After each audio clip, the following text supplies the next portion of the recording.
You're a persistent cuss, Pilgrim. You really aim to hang that up outside somewhere? The Academy Awards love to celebrate Westerns when they're safe, patriotic, or star John Wayne. But the genre's most outstanding achievements, the films that pushed boundaries and redefined what Westerns could be, were completely ignored. These are 10 Western classics the Oscars pretended didn't exist. Number 10, The Wild Bunch, 1969. Now, folks, he's lost his courage and his pride. Who lies across? Sam Peckinpah made the most influential action film of all time, and the Academy gave it exactly 2 nominations, both technical. The Wild Bunch revolutionized how violence was filmed, featuring aging outlaws in 1913, Mexico facing obsolescence and choosing one last bloody stand. It changed cinema forever, influencing everything from Scorsese to John Woo to the Wachowskis. And the Oscars basically shrugged. The film received nominations for Best Original Screenplay and Best Original Score. That's it. No Best Picture nomination, despite being one of the most discussed films of 1969. No directing nomination for Peckinpah, even though his technical innovations became the standard for action filmmaking. No acting nominations despite William Holden, Ernest Borgnine, and Robert Ryan delivering career best performances. The Academy looked at a film that would be studied in film schools for decades and decided it wasn't important enough. Part of the problem was the violence. The Wild Bunch was controversial on release, with critics divided between calling it a masterpiece and condemning it as fascist pornography. The extended gunfight sequences, shot with multiple cameras at varying speeds and edited into balletic carnage, shocked audiences. The Academy has never been comfortable with graphic violence, and Peckinpah's unflinching approach to showing what bullets actually do to human bodies was too much for voters who preferred their westerns sanitized. The other issue was timing. 1969 was a loaded year for westerns. Butch Cassidy and the Sundance Kid swept the Oscars with 7 nominations and 4 wins. True Grit got John Wayne his only Oscar. Midnight Cowboy, technically a contemporary western, won Best Picture. The Academy had already decided which westerns deserved recognition, and the Wild Bunch's nihilistic worldview didn't fit the narrative they wanted to celebrate. What makes this snub particularly frustrating is how influential the Wild Bunch became. Every action director since has borrowed Peckinpah's techniques. The slow-motion violence, the multi-angle coverage, the editorial rhythm that turns gunfights into something approaching dance. John Woo built his entire career on Peckinpah's innovations. The Wachowskis used his approach for The Matrix. Even modern films like John Wick owe everything to what Peckinpah pioneered. The Academy ignored the most important action film ever made because it was too violent and too honest about what that violence meant. The film didn't win either of its nominations, losing screenplay to Butch Cassidy and score to Burt Bacharach for the same film. Decades later, The Wild Bunch is recognized as a masterpiece, while most of that year's nominees are forgotten. Number 9. Once Upon a Time. In the West, 1968. People scare better when they're dying. And can you tell me what good was your stupid massacre? Sergio Leone created what many consider the greatest Western ever made, a 3-hour operatic meditation on revenge, progress, and the death of the frontier. The Academy gave it 0 nominations, not 1. Once Upon a Time in the West features some of cinema's most iconic imagery, from the 15-minute opening sequence to Henry Fonda's casting against type as a child-murdering villain. It has one of Ennio Morricone's most significant scores, and the Oscars completely ignored it. The film wasn't even released in America until 1969, a full year after its European premiere, and when it arrived, Paramount cut over 20 minutes and reorganized scenes. The studio had no faith in Leone's slow burn approach and tried to turn it into a conventional action western. That version bombed, making only $5 million domestically. The Academy never even considered it. What's remarkable about this snub is how thoroughly Once Upon a Time in the West was dismissed at the time, compared to how it's regarded now. Modern critics and filmmakers consistently rank it among the greatest westerns, often placing it above the good, the bad, and the ugly. Directors from Tarantino to Scorsese cite it as formative. The opening sequence is taught in film schools as a masterclass in building tension through silence and ambient sound. But in 1969, the Academy looked at Leone's masterpiece and saw nothing worth recognizing. Part of the issue was anti-spaghetti Western bias. The Academy never took Italian Westerns seriously, viewing them as cheap knockoffs of American films, despite Leone's evident artistry. The good, the bad, and the ugly had been similarly ignored 2 years earlier. The Academy's Western category was reserved for American productions, preferably those that upheld traditional values and didn't challenge genre conventions. Leone's films did the opposite, deconstructing Western mythology while creating something entirely new. The film also suffered from its runtime and pacing. At nearly 3 hours with an opening that features almost no dialogue for 15 minutes, Once Upon a Time in the West demanded patience. The Academy has always favored films that move quickly and hit emotional beats, obviously.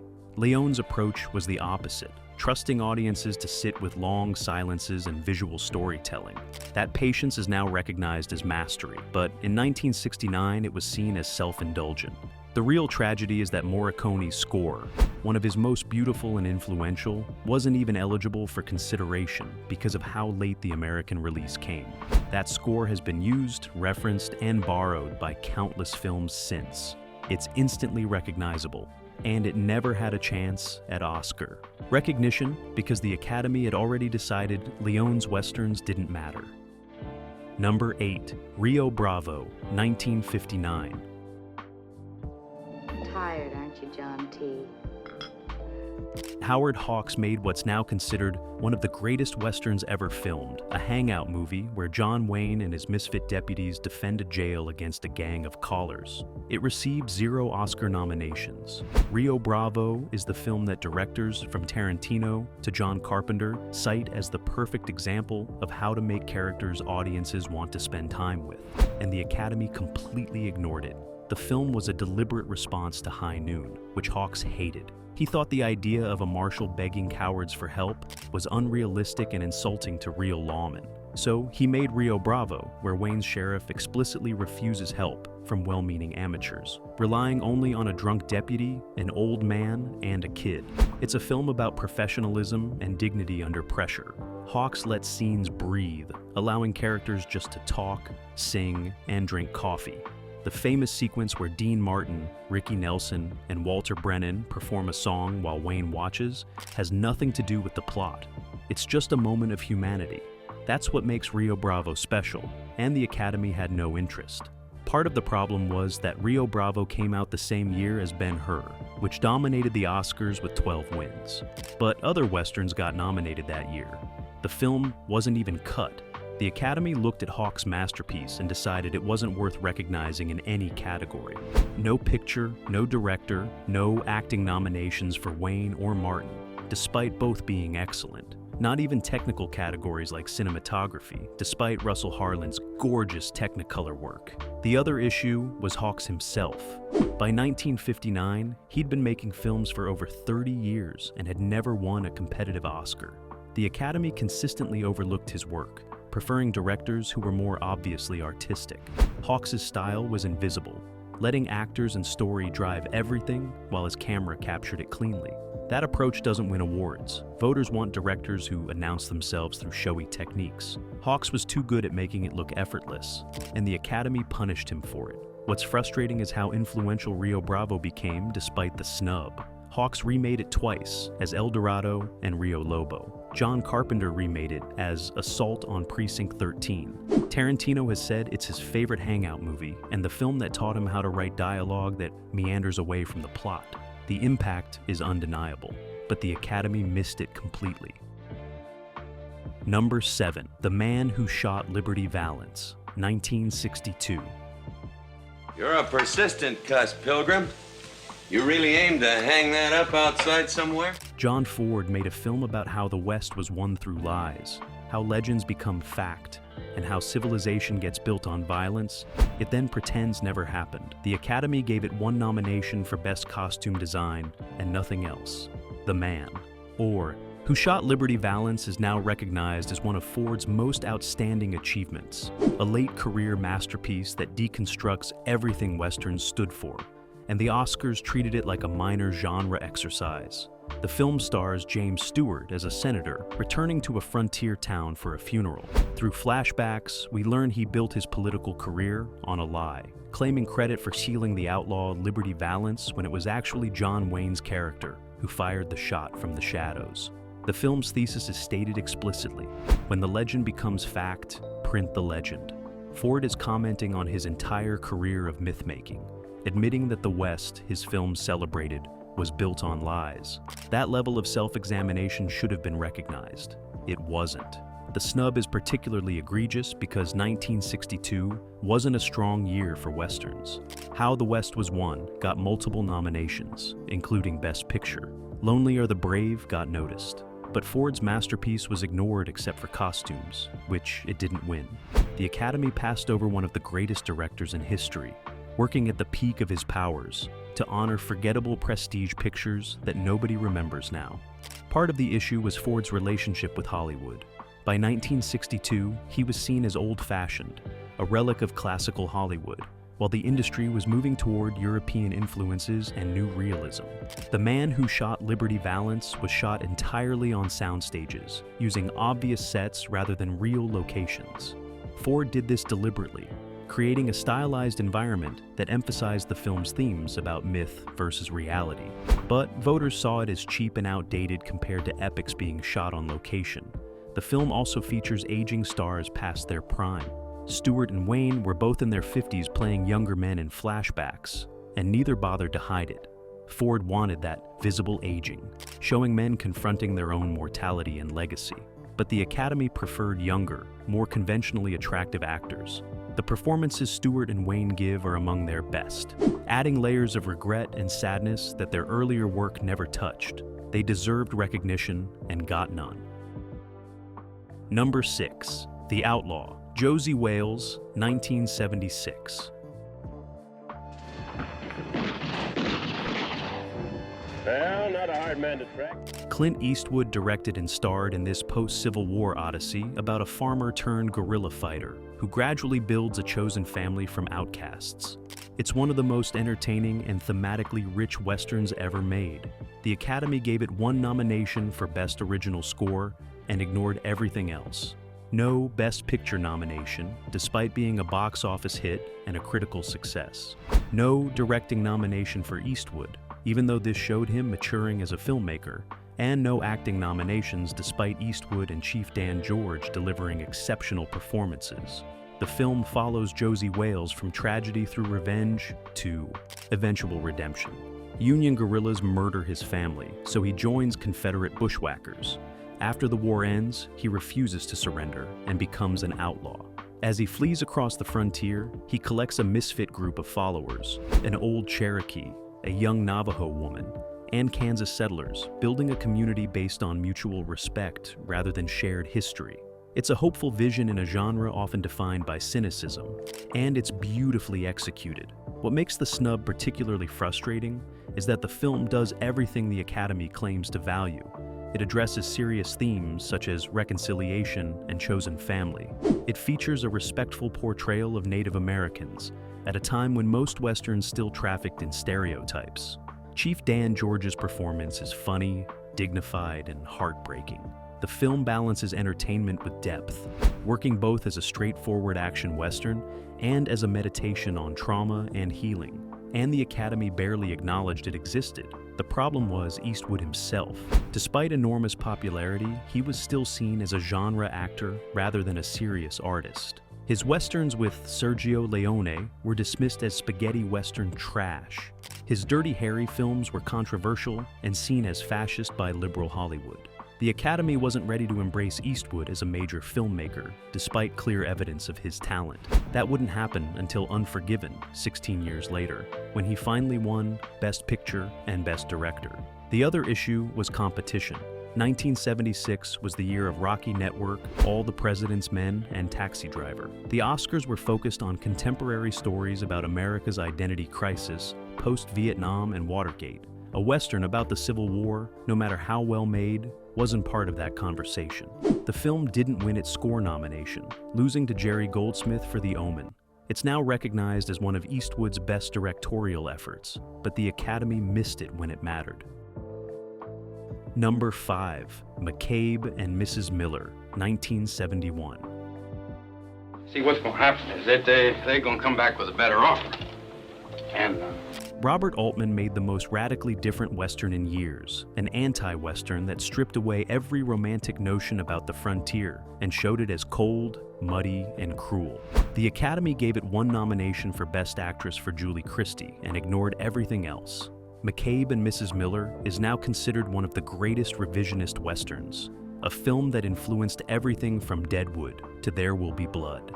And the Oscars treated it like an interesting curiosity rather than the masterpiece it is. The film follows a small-time gambler played by Warren Beatty, who establishes a brothel in a Pacific Northwest mining town. Christie plays an opium-addicted madam who partners with him. The film deliberately rejects Western conventions. There are no heroic gunfights, no noble sacrifices, just people trying to make money in a harsh environment while larger corporate forces move in to take over. The ending features McCabe dying alone in a snowstorm while the town fights a fire, nobody noticing or caring about his death. It's bleak, honest, and brilliant. What makes this snub so frustrating is how technically innovative McCabe and Mrs. Miller were. Altman used overlapping dialogue, naturalistic lighting, and a muted color palette that made everything look like faded photographs. Cinematographer Vilmos Zsigmond shot through fog filters to create the film's distinctive look. Leonard Cohen's music replaced traditional orchestral scores with melancholic folk songs. Every choice was deliberate and influential, and the Academy recognized none of it except Christie's performance, which lost to Jane Fonda in Clute. The film also suffered from its release strategy. Warner Brothers had no idea how to market Altman's anti-Western. They barely promoted it, and it died at the box office despite strong reviews. By the time Oscar consideration came around, mainstream audiences had already forgotten the film. The Academy tends to reward films that make a cultural impact, and McCabe and Mrs. Miller was too strange and uncommercial to break through. Altman's reputation didn't help either. He was known as difficult and unconventional, making films that challenged audiences rather than entertaining them. MASH had broken through 2 years earlier, earning him a directing nomination, but McCabe and Mrs. Miller was seen as evidence he'd retreated into self-indulgence. Decades later, the film is recognized as a masterpiece that redefined what Westerns could be. But in 1971, the Academy wasn't interested. Number 4, The Good, the Bad, and the Ugly, 1966. I used to have a friend, Pedro, Chico, and Ramon. Sergio Leone created what's arguably the greatest Western ever made, a 3-hour epic about 3 gunslingers hunting buried gold during the Civil War. The Academy gave it 0 nominations. Nothing. Not picture, not director, not Ennio Morricone's iconic score that's become synonymous with the Western genre itself. The Good, the Bad, and the Ugly is now ranked among the greatest films ever made, regularly appearing in the top 10 lists worldwide, and the Oscars completely ignored it. The film was everything the Academy claimed to celebrate. It had scope, running nearly 3 hours with massive battle sequences involving hundreds of extras. It had technical innovation, with Leone pioneering new approaches to close-ups and wide shots that created visual language still used today. It had one of cinema's most memorable scores, Morricone's main theme instantly recognizable decades later. And it had thematic depth, using the treasure hunt framework to comment on the futility of war and human greed. None of that mattered to Oscar voters. The problem was simple anti-Italian bias. The Academy didn't take spaghetti westerns seriously, viewing them as cheap European knockoffs exploiting American genre conventions. Never mind that Leone was doing things with the Western that no American director had attempted. Never mind that his visual style and use of sound were revolutionary. He was making Westerns in Spain with Italian crews, and that alone disqualified him from serious consideration. The xenophobia was barely disguised. American critics weren't much help initially. When The Good, the Bad, and the Ugly opened in the United States, reviews were mixed to negative. The New York Times dismissed it as another spaghetti Western with excessive violence. Time magazine called it overlong and pretentious. The critical reevaluation came years later, when filmmakers such as Scorsese, Tarantino, and the Coen brothers cited Leone as a significant influence. By then, the Oscar moment had passed. What's particularly galling is that the score wasn't even eligible for nomination because of technicalities regarding the American release date and how the music was submitted. Morricone's work, which became one of the most famous film scores in history, never had a chance. That theme has been referenced, parodied, and borrowed by countless films and television shows. It's part of global pop culture, and it was never in contention for an Oscar.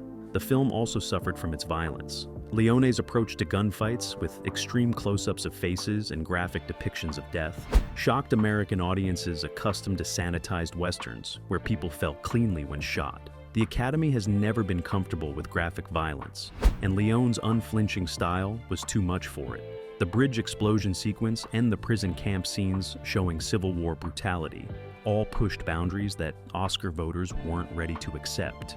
Decades later, The Good, the Bad, and the Ugly is recognized as a masterpiece that transcends the Western genre. It's studied in film schools worldwide.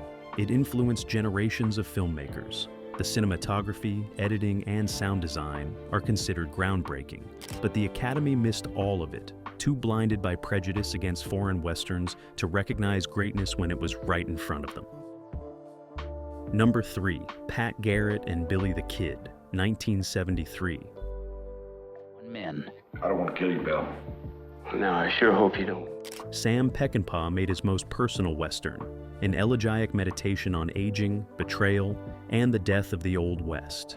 The Academy gave it 0 nominations. Pat Garrett and Billy the Kid features James Coburn as the former outlaw turned lawman, hunting his old friend, Billy the Kid, played by Chris Christopherson. It's Peckinpah at his most reflective, stripping away the action spectacle of the Wild Bunch to focus on character, atmosphere, and the melancholy of men outliving their era. And the Oscars pretended it didn't exist. The film was doomed from the start. Peckinpah's drinking and erratic behavior on set made him a pariah in Hollywood. MGM hated what he delivered, finding it too slow and too dark. They took the film away from him, recut it extensively, and released a version Peckinpah disowned. That butchered theatrical. Cut flopped, making barely over $11 million on a $4 million budget. By the time Oscar consideration came around, the film was already considered a failure, and Peckinpah's reputation was in ruins. What makes this snub tragic is how good the film actually was beneath the studio interference. Decades later, a restored version closer to Peckinpah's vision was released, and critics recognized it as one of his most outstanding achievements. The film works as both entertainment and autobiography, with Garrett's hunt for Billy mirroring Peckinpah's own struggles in Hollywood. Garrett has sold out to the interests destroying the frontier, just as Peckinpah felt he'd compromised his artistic vision to survive in the studio system. That parallel gives every scene added emotional weight. The performances deserved recognition. Coburn plays Garrett with weary resignation, a man who knows he's already dead inside and is just going through the motions. Christopherson brings charm and sadness to Billy, understanding that this is a man living on borrowed time. The supporting cast includes Bob Dylan in his first acting role, delivering a surprisingly effective performance. None of them got Oscar consideration because the film was dead on arrival. The violence in Pat Garrett is brutal and unglamorous, typical of Peckinpah, but even more stripped down than the Wild Bunch. When people get shot, they die slowly and painfully.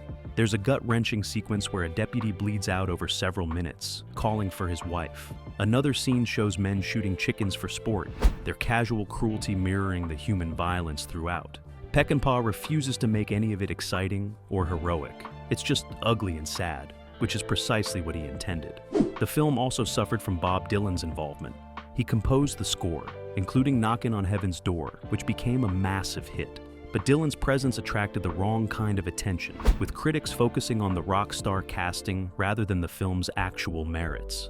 The soundtrack became more famous than the movie, which didn't help its Oscar chances. The Academy wanted serious westerns, not films associated with counterculture rock musicians. Pat Garrett and Billy the Kid is now recognized as a masterpiece, one of the last great classical westerns.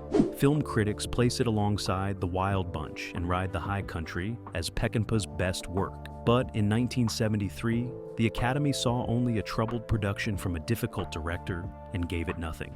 The snub represents everything wrong with how the Oscars treat challenging, personal films that don't fit easy categories.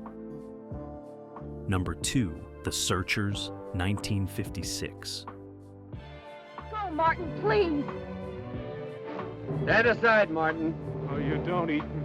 John Ford directed what's now considered one of the greatest American films ever made, and the Academy gave it 0 nominations.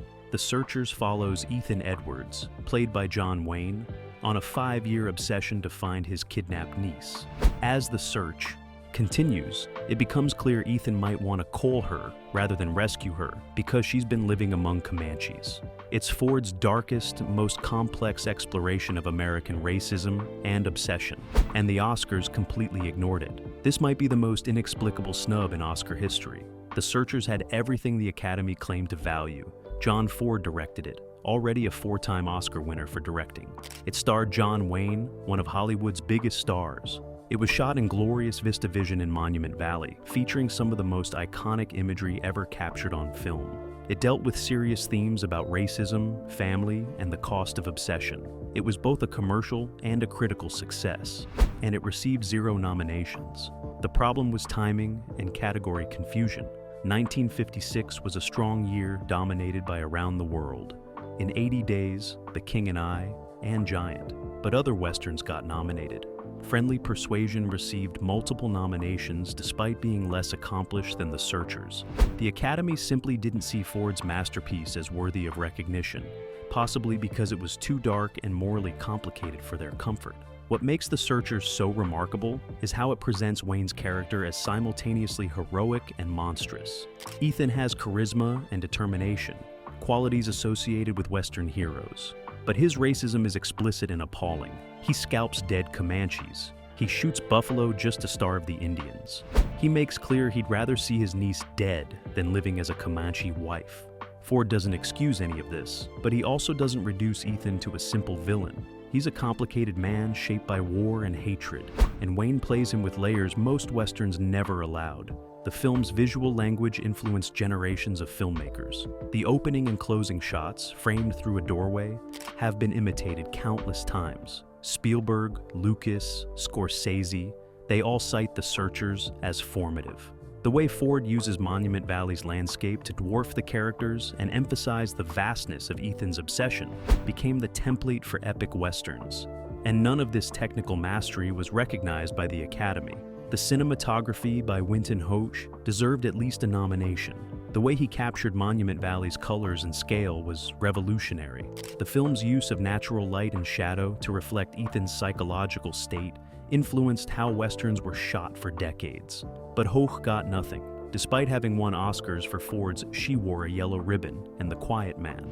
The Academy just wasn't interested in The Searchers. What's most frustrating is that The Searchers was hugely influential on Ford himself and the genre. It marked a turning point where Westerners could deal honestly with racism and moral complexity rather than simple good versus evil narratives.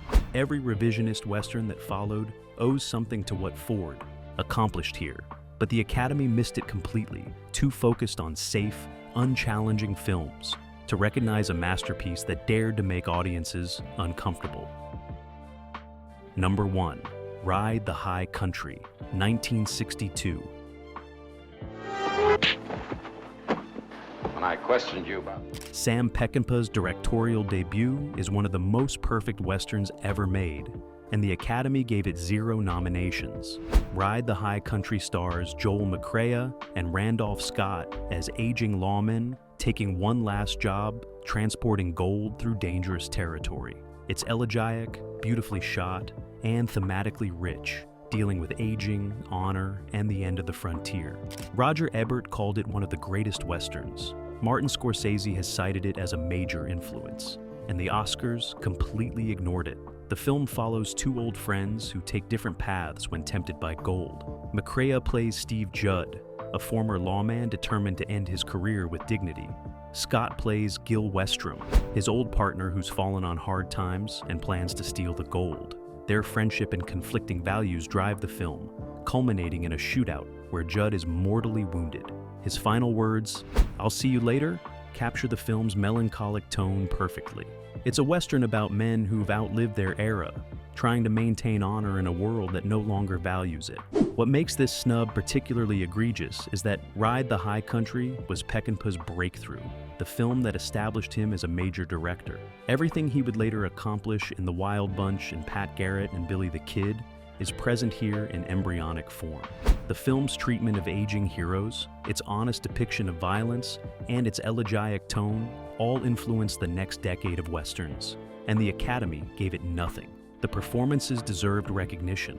McCrea and Scott, both Western veterans in their 60s, brought decades of screen experience to roles explicitly written for aging actors. This was Scott's final film before retirement, and he gives his best performance, playing Westrom as a man who's compromised his values so often he's forgotten why they mattered. McCrea plays Judd with quiet dignity, showing a man who knows he's obsolete but refuses to surrender his principles. Their chemistry is perfect, selling a friendship spanning decades. The cinematography by Lucien Ballard is stunning. Peckinpah insisted on shooting in the Sierra Nevada mountains, using real locations rather than studio sets. The landscapes are gorgeous, but Peckinpah uses them to emphasize the character's isolation and the wilderness's indifference to human drama. Ballard would work with Peckinpah on The Wild Bunch, but this earlier collaboration is equally impressive. The use of natural light, the composition of frames, all of it is masterful. The film also suffered from being a low-budget production from MGM. The studio had no faith in it, giving Peckinpah minimal resources and little promotion. When it opened, it played mainly as a B-movie, on double bills. Critics who saw it recognized its quality, but it never got the push needed for Oscar consideration.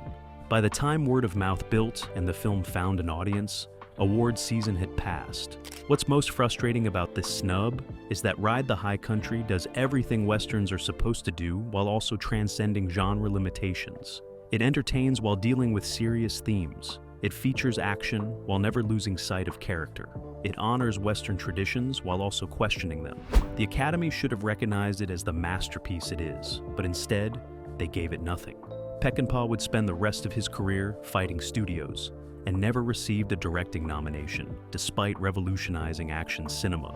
This snub at the start of his career set the tone for how Hollywood would treat one of its greatest filmmakers. The Academy's history with Westerns reveals an uncomfortable truth about how the Oscars work. They reward safe, conventional films that uphold traditional values while ignoring challenging, innovative works that push boundaries. These 10 Westerns represent the genre at its best, and the Oscars missed all of them, proving that artistic merit matters less than politics and timing.